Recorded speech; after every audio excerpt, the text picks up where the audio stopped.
It is part of the identity here in this area, the water and the sea level as well. Living by the sea has been a natural part of people's everyday life.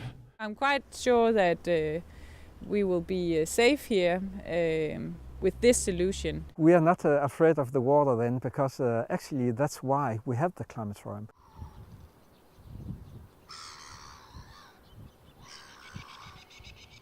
I've been living in Lemvig for 6 years now.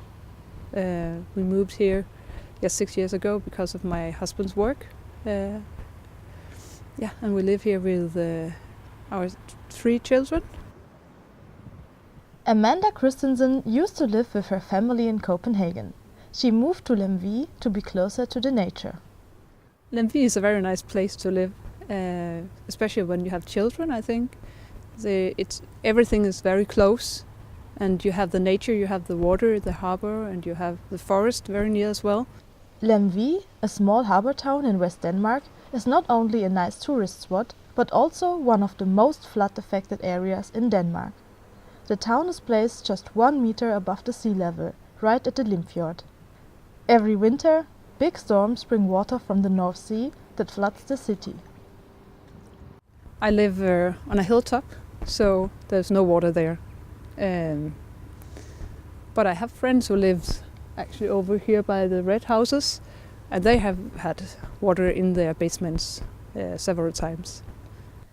Floods have always been part of the life in Lemvig.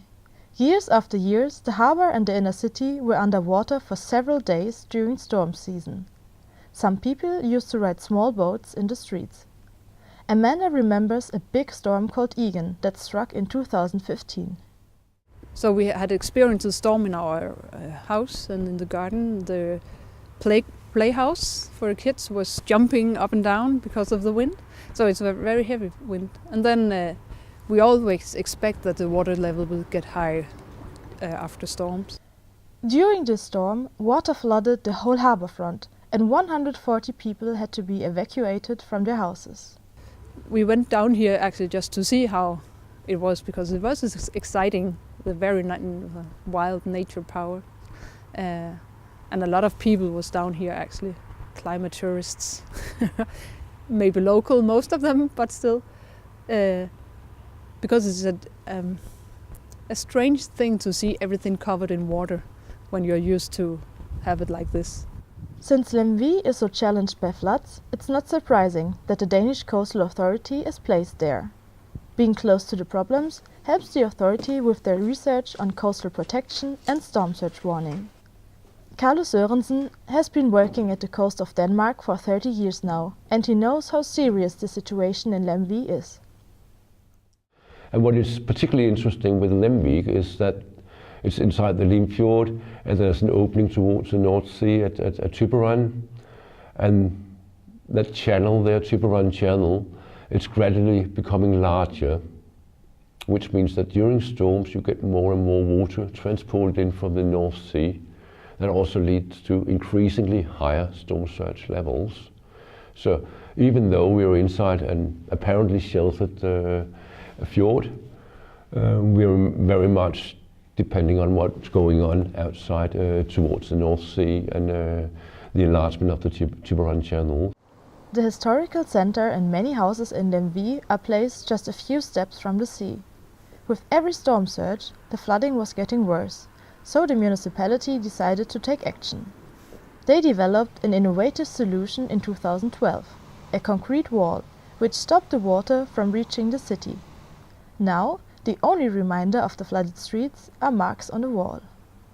At the first sight, you wouldn't expect the small wall to be a flood protection, as the city of Lemvig managed to turn the wall in a nice and useful place for the citizen.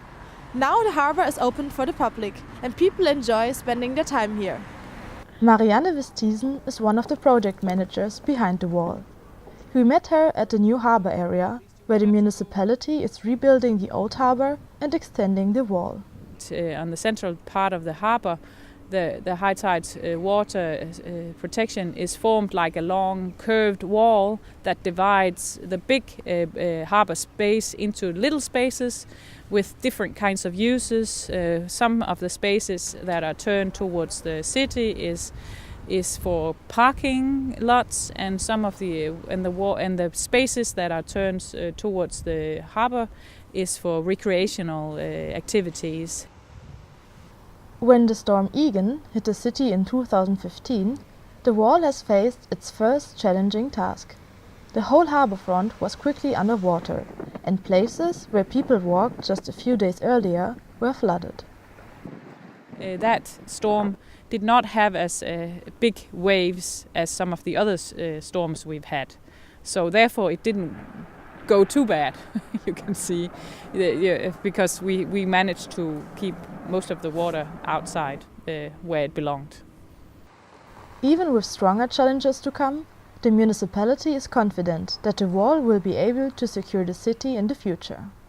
I'm quite sure that we will be safe here with this solution 10 to 15, 20 years from now. We are able to build on top of our wall if it turns out it's not enough. But we didn't want to build a huger or a taller wall right now, because we also want to have the view from the city over the high tide wall to the fjord.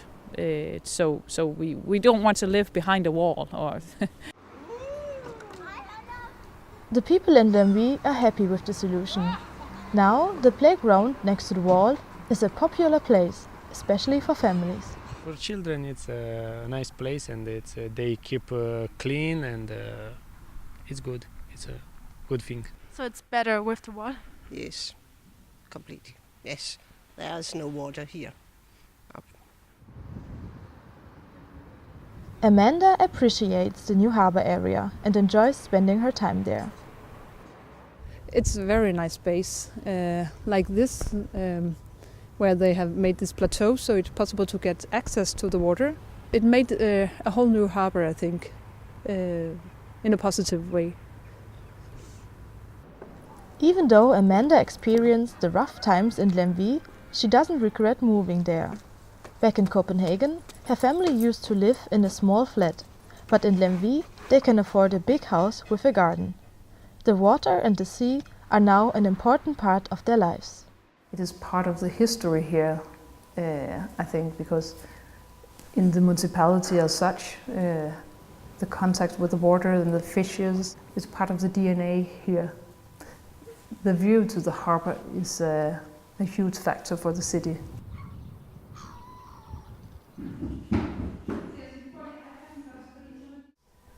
I think in the generation for my children there will be no problem living in Lemvig. No. If the sea level rises, we can build a higher wall. So I have no fear of that, no. The family of Amanda's husband has been living in Lemvig for generations. I wouldn't say I'm personally scared. I live high on the hill again, so I think that kind of feeling comes when you are very close to the problem. But of course I think it's a political question that's very high on the agenda, or should be, and it's something we have to deal with and provide some kind of solution for. Amanda doesn't know if their children will stay in Lemvig in the future. I think it should be up to them, yeah.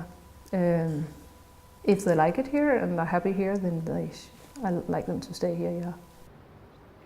Flooding is already a big issue for Lemvig, but climate change can make the future of the town even more dangerous.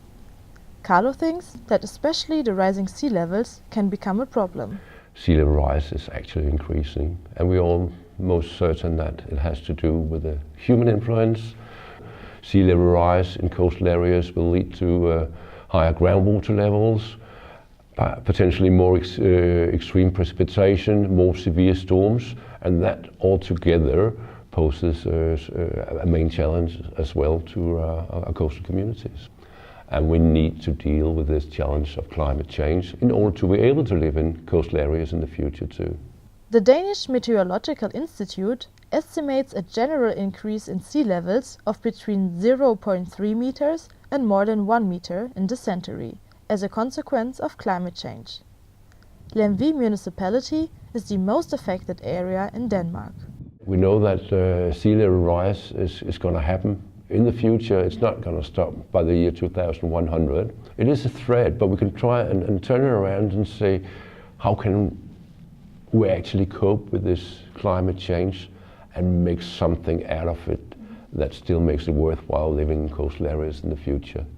Facing the new tasks for the coastal areas, several municipalities started a unique project together called Coast to Coast Climate Challenge, supported by the EU. It's the largest climate project in Denmark. In Lemvig, they are working on the Climatorium, a research center that the city is building in cooperation with the local water utility company. Lars Holmegård is responsible for the planning. Why I'm working with the Climatorium, it is that I think we have to do something to the climate challenge. Working with the municipality and the utility together has been very, very interesting for us. Because usually the municipality works one way and the utility works what they're good for. But these projects with climate, we have to work together. Lars showed us where they are planning to build the Climatorium. Right now, the construction site near the harbor area is still empty, but the working is starting next year in spring. Together with some private companies, they want to finish the Climatorium in 2020. So we take a climate challenge and put some knowledge from the university and find some solutions together with the private companies. The purpose of the Climatorium is to connect research and business.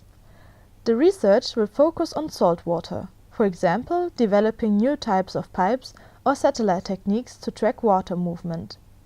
The Climatorium will be open to the public with exhibitions of the newest projects and research results. We will find some new solutions that it makes it possible to live here, and we also will make it possible to get some new exciting jobs working with it. With all the threats of climate change, the future might look uncertain and dangerous, but the community in Lemvig is optimistic and tries to see it as an opportunity. So I'm not afraid of that. I think actually we should see it more positive and see it gives new education, it gives new jobs and so on. Provide a future where you see the possibilities instead of just seeing that, hey, there's no hope, we're going to get flooded all the time. But then we can actually do something. And if we work together and if we appreciate each other as parts of this common challenge, we can also do something. I have no fear that there won't be a Lemvig in the next 20, 40, 50 years. No.